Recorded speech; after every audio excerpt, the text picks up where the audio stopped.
परम पूज्य मोहन स्वामी महाराज हमेशा एक बात करते हैं, वो समझाते हैं कि विनम्रता लाचारी नहीं है, कमजोरी नहीं है, लेकिन एक दिव्य सद्गुण है। क्योंकि सच्ची विनम्रता सच्चे ज्ञान से उत्पन्न होती है और सच्चा ज्ञान यानी परमात्मा की महिमा का यथार्थ ज्ञान। परम पूज्य मोहन स्वामी महाराज विनम्रता की मूर्ति है। वे सभी में भगवान के दर्शन करते हैं और भगवान की तुलना में अपने आप को अणु तुल्य भी नहीं समझते। वे अपने आप को शून्य समझते हैं। परम पूज्य मोहन स्वामी महाराज के एक सेवक पूज्य ब्रह्मवत्सल स्वामी जी ने मोहन स्वामी महाराज से कहा कि कोई व्यक्ति आपको आपका परिचय पूछे तो आप क्या कहोगे? 5-7 वाक्य में हमें सुनाओ। तब मोहन स्वामी महाराज ने प्रथम वाक्य का उच्चारण किया, BA-BS नो डोहो। इसका मतलब ये होता है कि BA-BS का मैं एक वृद्ध आदमी हूँ। सब संत हंस पड़े और संतों ने कहा कि ठीक है, अब दूसरा वाक्य सुनाओ। तब मोहन स्वामी महाराज ने कहा, बदानो दास, सबका दास। अब तीसरा वाक्य सुनाओ। तब मोहन स्वामी महाराज ने कहा कि सबके दास में सारा परिचय आ गया, पूरे परिचय का समावेश हो गया। दूसरा एक प्रसंग देखें, 2017 की साल में परम पूज्य मोहन स्वामी महाराज पुणे शहर में उपस्थित थे। वहाँ दिगंत नाम के एक युवक ने मोहन स्वामी महाराज से कहा कि स्वामी जी, पिछले दिन के आशीर्वाद में आपने कहा था कि भगवान स्वामीनारायण कौन है वो जानना चाहिए, गुणातीतानंद स्वामी जी कौन है वो भी हमें जानना चाहिए। वो तो हम जानेंगे, लेकिन आप कौन हो वो हमें बताइए। तब मोहन स्वामी महाराज ने कहा, कुछ नहीं, 0। दोबारा सब संतों ने कहा, नहीं स्वामी जी, आप 0 नहीं, आप तो एवरीथिंग हो। तब एक अति अद्भुत वाक्य का मोहन स्वामी महाराज ने उच्चारण किया और मोहन स्वामी महाराज बोले, 0 इज एवरीथिंग, शून्य ही सब कुछ है। इस वाक्य पर अगर हम मनन करें तो हमको पता लगेगा कि सब कुछ तो भगवान है। और जो व्यक्ति सबगुण पूर्ण परम विवेकी गुण को मान न आवे, ऐसे व्यक्ति जब भीतर से अपने आप को शून्य मानता है तो भगवान उनके पास पहुंच जाते हैं। उस व्यक्ति को भगवान का साक्षात्कार होता है। कोई भी व्यक्ति जब मोहन स्वामी महाराज के योग में आती है तब उसको एक समान अनुभव होता है कि मोहन स्वामी बहुत ही विनम्र है। विश्व में सबसे लंबी सफल टीवी सीरियल तारक मेहता का उल्टा चश्मा, उनके प्रोड्यूसर आसिफ भाई मोदी मोहन स्वामी महाराज के दर्शन हेतु सूरत पधारे थे। दर्शन करने के बाद उन्होंने कुछ अक्षरचरित स्वामी से कहा कि स्वामी जी का पूरा शरीर दास भाव से भरा हुआ है।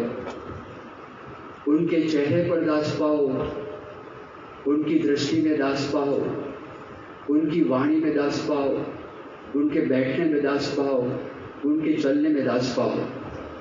यह बात 4-5 दफे उन्होंने रिपीट की। जो विनम्र व्यक्ति होता है वो सरल होता है, वो सहिष्णु होता है, वो निर्भय होता है, वो निर्दम होता है, उसके जीवन में क्रोध और ईर्ष्या नहीं होते, उनके जीवन में छल और कपट नहीं होते, वे अपनी भूलों का स्वीकार कर सकती है, वे माफ कर सकता है और माफी भी मांग सकता है, और सभी को आदर, प्रेम और मित्रभाव सभी के साथ बना रहता है उनका, जो अहम शून्य व्यक्ति होती है उनका, और सभी के आगे वो आसानी से झुक सकता है। एक प्रसंग हम सुने, परम पूज्य मोहन स्वामी महाराज 2018 की साल में ऑस्ट्रेलिया पधारे थे, और फिर वहाँ गोल्ड कोस्ट का कार्यक्रम खत्म हुआ था और स्वामी जी सिडनी की ओर जा रहे थे, लेकिन उसके पहले थोड़ा सा अल्पाहार करके विश्राम करके जाने वाले थे। अल्पाहार शुरू नहीं किया था, करने से पहले उन्होंने एक तरुण को याद किया जिनका नाम कुशल।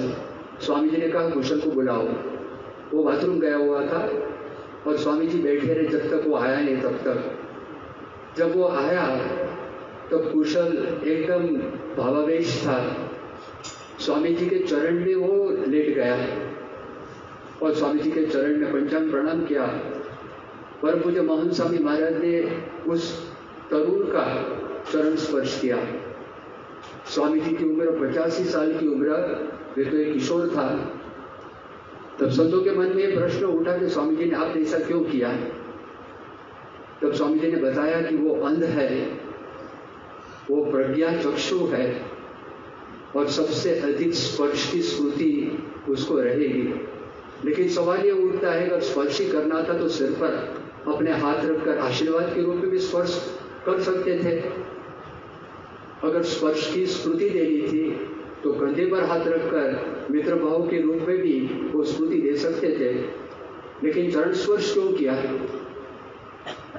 क्योंकि मोहन स्वामी महाराज अहम शून्य है, वो उनका स्वाभाविक गुण है। विनम्र मोहन स्वामी महाराज के प्रसंग प्रसंग पर उनका सारा जीवन हम देखें तो जीवन में यह गुण उनके जीवन में एक रस हो गया है। आज उनका जन्म महोत्सव मना रहे हैं, तो आज भगवान स्वामीनारायण के चरणों में हम ये प्रार्थना करते हैं। प्रमुख स्वामी महाराज का स्तुति पर्व भी मना रहे हैं, तो उनके चरणों में प्रार्थना करते हैं। જય સ્વામિનારાયણ। આજના દિવ્ય પ્રસંગ મુંબઈ પધારેલા સ્વામીશ્રીને લઈ ધવલગીરી વિમાન તારીખ 18 માર્ચની સવારે અરબસ્તાન તરફ જવા ઉપડ્યું, તે સાથે જ સત્સંગ ક્ષેત્રની નવી સીમા ખુલવા લાગી। પ્રશાંત મહાસાગર, એટલાન્ટિક મહાસાગર અને હિન્દ મહાસાગરમાં ઘૂમી વળેલી ગુણાતીત મનવાર આ વખતે આરબ દેશોના કિનારે પોતાનું નાંગણ નાખવાની હતી। તે માટે નીકળેલા સ્વામીશ્રી 2.5 કલાકના હવાઈ ઉડ્ડયનમાં રસ અલ ખૈમાના વિમાની મથકે પોણો કલાક રોકાઈને 11:10 શારજહામાં ઉતર્યા।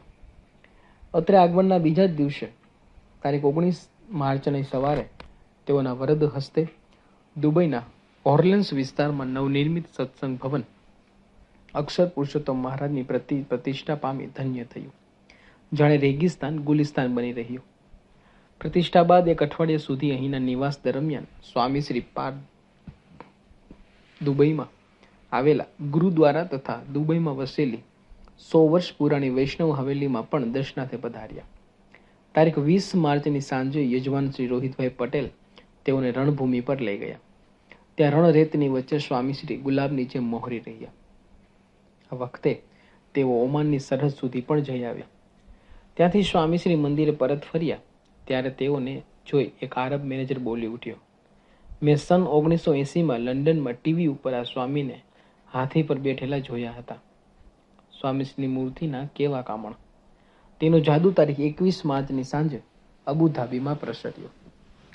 દુબઈથી અહીં પહોંચેલા સ્વામીશ્રીએ ઇન્ડિયન સોશિયલ સેન્ટરમાં યોજાયેલી સભામાં અમીવૃષ્ટિ વરસાવતા જણાવ્યું, સારું એટલે આપણી બુદ્ધિ પ્રમાણેનું નહીં, પણ ભગવાન અને સંતના આદેશ પ્રમાણેનું હોય તે સારું। મારો ધર્મ સાચો ને તારો ખોટો, મારો દેશ સાચો ને તારો ખોટો, મારું ઘર સારું ને તારું ખોટું, આ બધું છોડવું। આપણે સારા તો બધું સારું દેખાશે, આપણે સુધરવું। ધર્મના નામે અધર્મ ચાલે છે તે કાઢવો, આ દેશના કાયદાને માનવા અને આપણા ધર્મ સંસ્કાર દઢ રાખવા. આ દેશના બધા મનુષ્યોનું ભગવાન ભલું કરે. અબુધાબીમાં વહેલી અમૃતધારાએ તારીખ 22 માર્ચના રોજ શારજહાંને પણ પાવન કર્યું. ત્યાંથી દુબઈ પરત ફરેલા સ્વામીશ્રીના દર્શન કરી ખૂબ પ્રભાવિત થયેલા સ્થાનિક ધન કુબેર શ્રી લખા લુલાએ તો તારીખ 24 માર્ચની સાંજે પોતાની એસ્ટોરિયા 5 સ્ટાર હોટલમાં સભા યોજી સૌને લાભ અપાવ્યો.